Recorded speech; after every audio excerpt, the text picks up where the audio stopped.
Partage du Verseau. Rien n'est simple, tout se complique. Et même se complexifie, comme disent les gens à qui les mots paraissent trop simples. Méfions-nous de ces gens. Si je devais ajouter un 13e signe au zodiaque, heureusement, le zodiaque me paraît être complet pour un bout de temps encore, j'ajouterais le signe à qui les mots paraissent trop simples.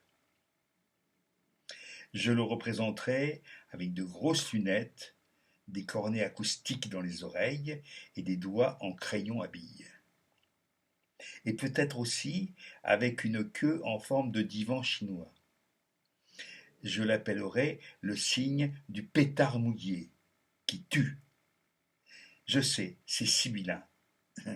J'adore le mot sibyllin.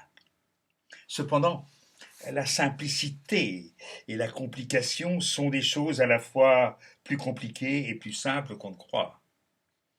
Ainsi, certains individus paraissent se compliquer la vie,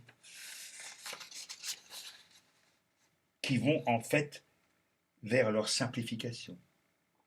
Par ailleurs, il est des simplifications qui compliquent affreusement la marche du monde. Le Verseau est ainsi compliqué en quête de simplification.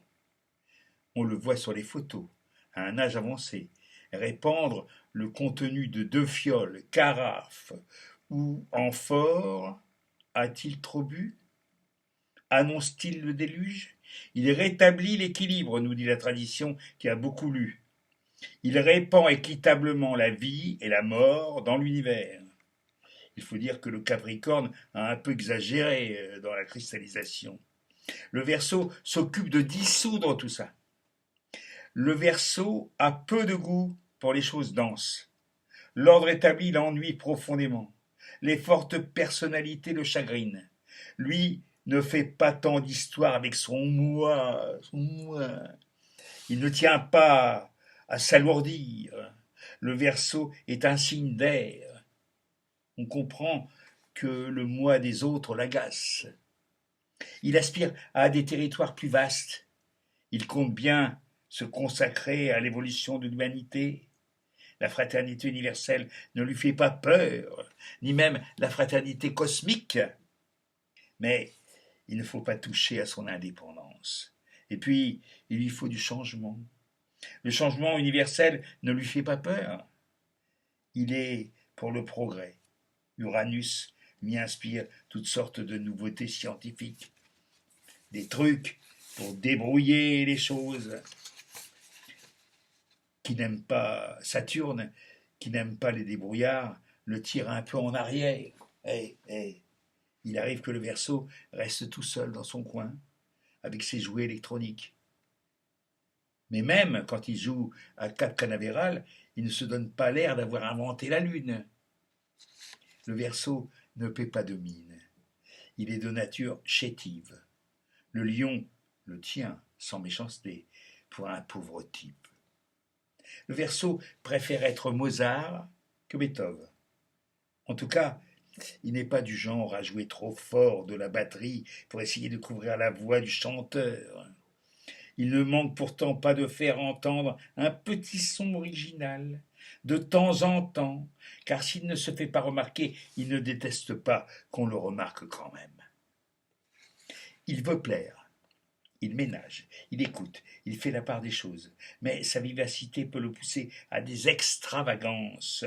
Son besoin de changement peut le conduire à d'étranges revirements, à des passions déraisonnables, comme sont beaucoup de passions. Son côté antimatière lui cause périodiquement des problèmes matériels. Il est sujet aux accidents. Attention. Non conformiste ou même excentrique, le Verseau ne verse pas dans le théâtre. D'ailleurs, il serait plutôt spectateur. Il assiste au spectacle du monde avec l'art consommé du critique dramatique un soir de première. Le Verseau se soucie de l'avenir, il a le sens de la continuité, il rêve de l'homme total, il est pour le happy end. On voit combien le Verseau peut être révolutionnaire. Sa lucidité, sa clairvoyance, associée à son manque de goût pour les réalités banales, en font un parfait surréaliste.